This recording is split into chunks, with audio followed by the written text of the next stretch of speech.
On May 19th, FBI Portland was notified of a detailed and imminent plan for a mass shooting and explosives attack at the Three Rivers Mall in Kelso, Washington.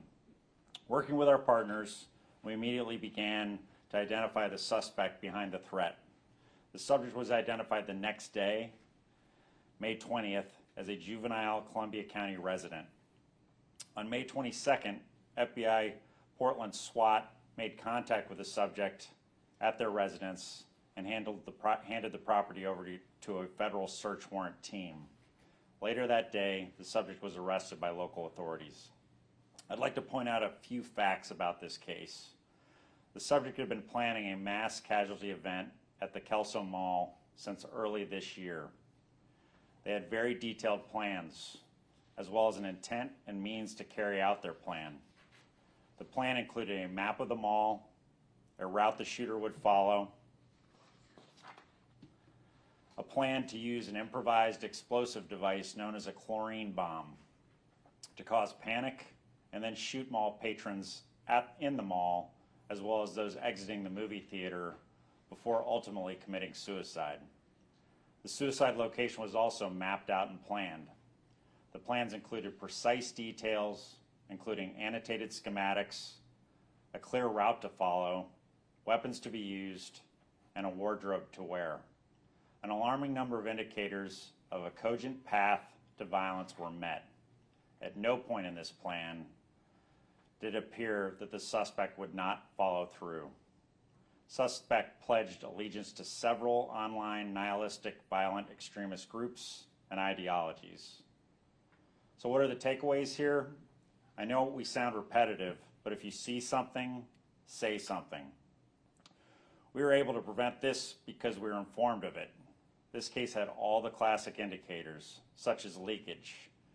Those are indicators of alarming behavior that's shared with friends, family, teachers, coaches, and mentors. Checkpoints of pathway to violence. These are indicators that someone not only possesses violent ideation, but has also conceived a mass casualty attack plan, researched and planned how to execute it, and taken overt steps to mobilize toward violence. This case had every indication that it was imminent, and we believe the FBI, along with our partners, prevented a tragic event in our community. Once again, I want to thank our partners with the Columbia County Sheriff's Office, Columbia County District Attorney's Office, Kelso Police Department, Oregon State Police, Oregon Department of Human Services, FBI Seattle, and the United States Attorney's Office. I will be followed by Columbia County Sheriff Brian Pixley. So really, what I really want to hit on is the partnership that we used to be able to come to a safe conclusion with this case. The escalation happened very quick. But luckily, with partners like the FBI here, we were able to prevent this tragedy. Well, thank you, and I would just echo the same, really. This was one of those circumstances and situations where so many different people came together and collaborated and coordinated to address the situation. People from different agencies, different levels of government, and different professions, you name it, all came together to work together and rid this situation of its imminence. And it was just a fantastic thing to see, and something that I'm so honored to have gotten to be a part of and happy to have helped in every way I could. It is something as well that I think especially was handled fantastically by the U.S. Attorney's Office, the local FBI, the local law enforcement in our county, as well as at the state level, as well as the juvenile department in Columbia County, and of course the deputy district attorney from my office, who was directly on the ground and working directly with agents and officers at the scene. From every level, from moment one till the end, everyone shared information and shared resources and worked together to address something that was frankly very scary and held a very high potential for harm. With that, we'll take a few questions. Was there a reason why you were able to identify maybe why the specific date had been by this person to carry out the attack? Yeah, I don't know if the date had any significance. The subject posted his attack plans on May 17th. The FBI was notified of that post on May 19th, and then we identified him the next day and took action with our local partners. Can you tell us his age, and also you said there were intents and means to carry out? Did you seize any weapons? Yeah, I can go over what was seized. There were 3 firearms seized, multiple boxes of various types of ammunition, 4 knives, and then clothing items that our team confirmed was shared with the group online. There were also some digital devices seized as well. And where online did he post his threats? I think that's a little germane to the investigation at this point, but at some point when we can release that, we'll release that as well. And where is he being prosecuted? Well, right now it's local charges in Columbia County. Did you guys seize bomb-making equipment? No, I just went over what was seized, but I'll go over it again. 3 firearms, multiple boxes of ammunition, 4 knives, some clothing that he was intent to wear, or we believe he was intent to wear for the attack, and then 5 digital devices. Do you know how he got the firearms at this time, or how they got the firearms? That would be specific to the investigation at this point. Do you know why the mall was the target?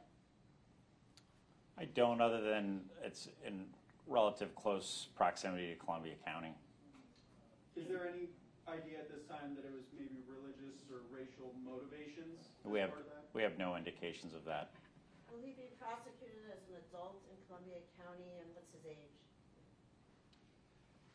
I'm not sure at this time I can speak to his age just because he is a juvenile, and certain things that are personal identifiers or indicators tend to be kept confidential, at least at the front end, as things are just beginning and getting processed. At this point, the plan is to handle the matter through the juvenile department, but that is simply because removal to adult court is a very rare and difficult process, and it may occur at some point, but right now that's not presently the plan. And can you say what the allegations are in juvenile court? I don't think I can, but they will be made public this afternoon. In fact, within a few minutes of this, as filings will be done at that time. Are there adults or guardians, parents who are potentially being looked at as part of the investigation or could be facing charges? I do think that if your question is it possible? Of course it is possible, but I will say, yeah, I will say that the level of possibility is a little bit, as to use a phrase that was used a moment ago, germane to the investigation at this point.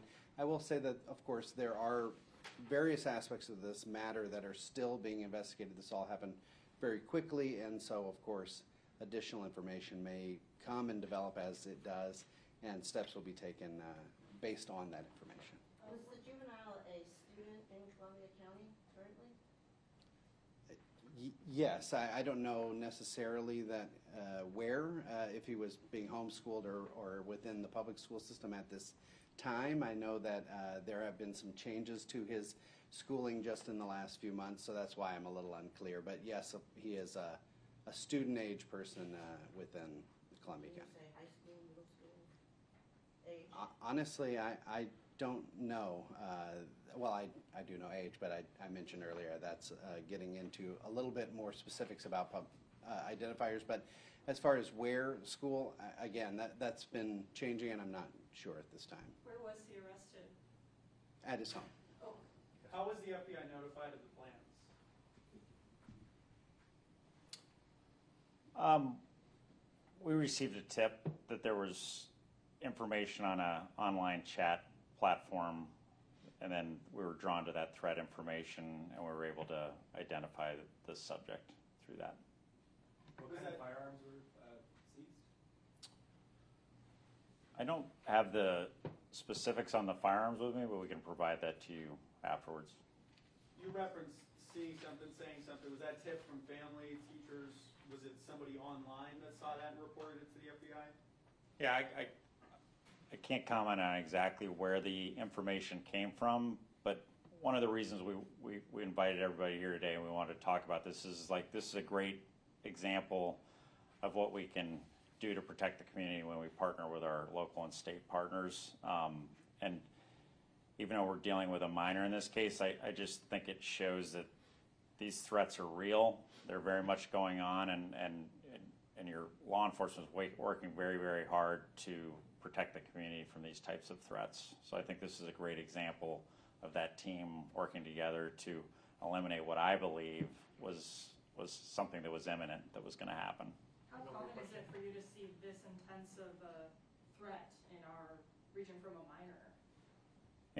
In our region, I wouldn't say it's that common, but I would say these types of threats are worked across the country on a regular basis by our partners and by the FBI.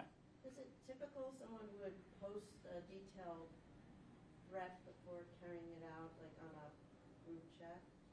It is. I mean, there's a pathway to violence where if you kind of initially folks will talk about it, they're joking, they'll talk about their plans, they'll get more specific about their plans, they'll discuss that with folks online, and then they'll start to make more detailed plans. They'll mobilize and start to acquire the materials that they need to execute their plans, and usually along the way they're talking about it with somebody in their own community, and that's why we're kind of pointing out usually along the way when we go back and look at these things after something terrible happens, there's somebody along the way that picked up some of those breadcrumbs where if they had said something and shared it, we might have been able to get to that individual quicker before it turned into a violent attack.